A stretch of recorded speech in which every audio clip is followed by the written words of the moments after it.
Ça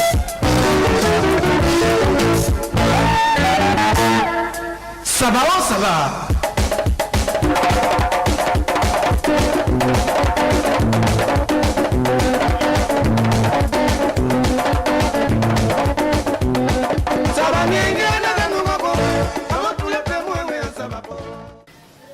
Bonsoir, moi c'est Modeste Apia, je suis en service ici à Bandolo. Merci à Kei Production de nous permettre d'être au domicile du chef du village de Gouéji. Bonsoir papa. Bonsoir M. Apia. Ok. Vous allez vous présenter et puis bon, on va poursuivre notre interview.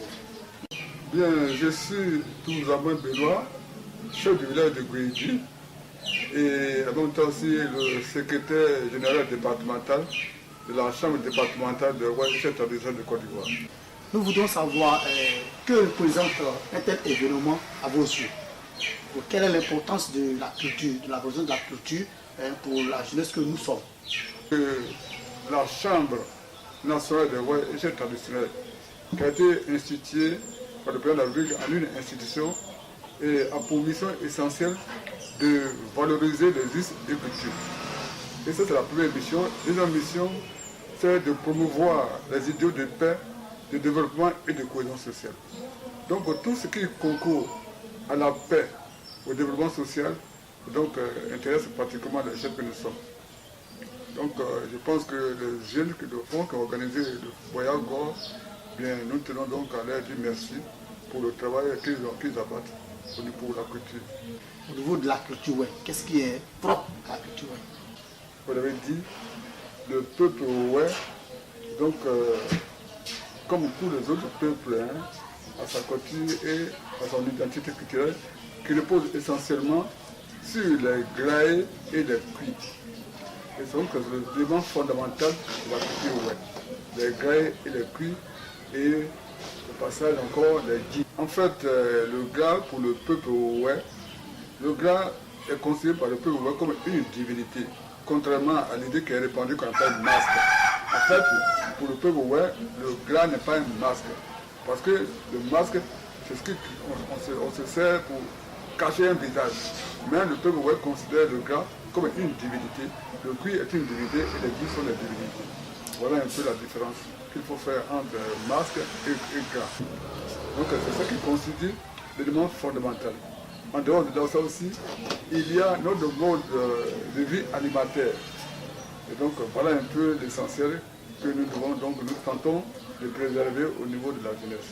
Valorisation de nos mœurs de coutume, notamment nos cultures. En quoi est-ce qu'elles peuvent contribuer au développement durable?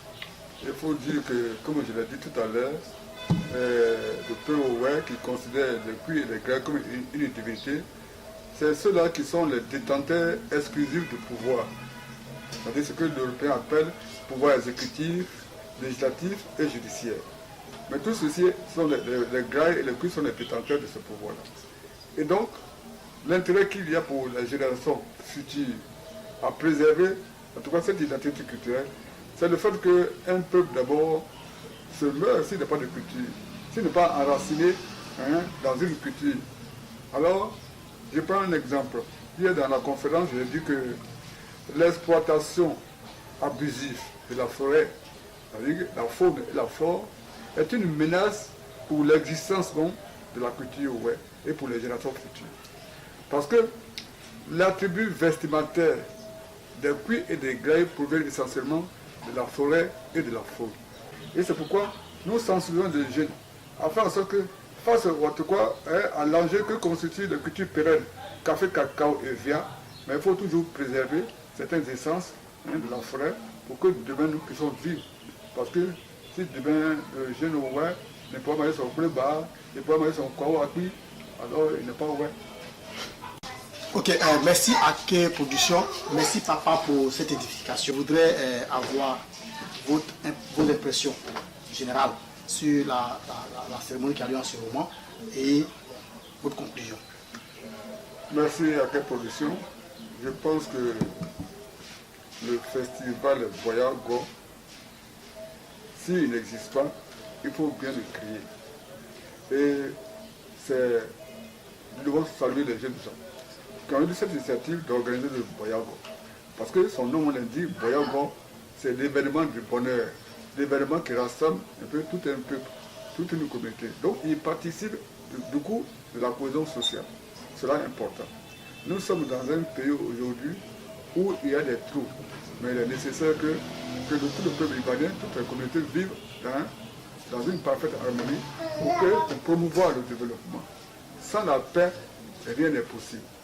Donc, Boyago, qui constitue en tout cas une cérémonie de retrouvailles et de cohésion sociale, mérite d'être soutenue.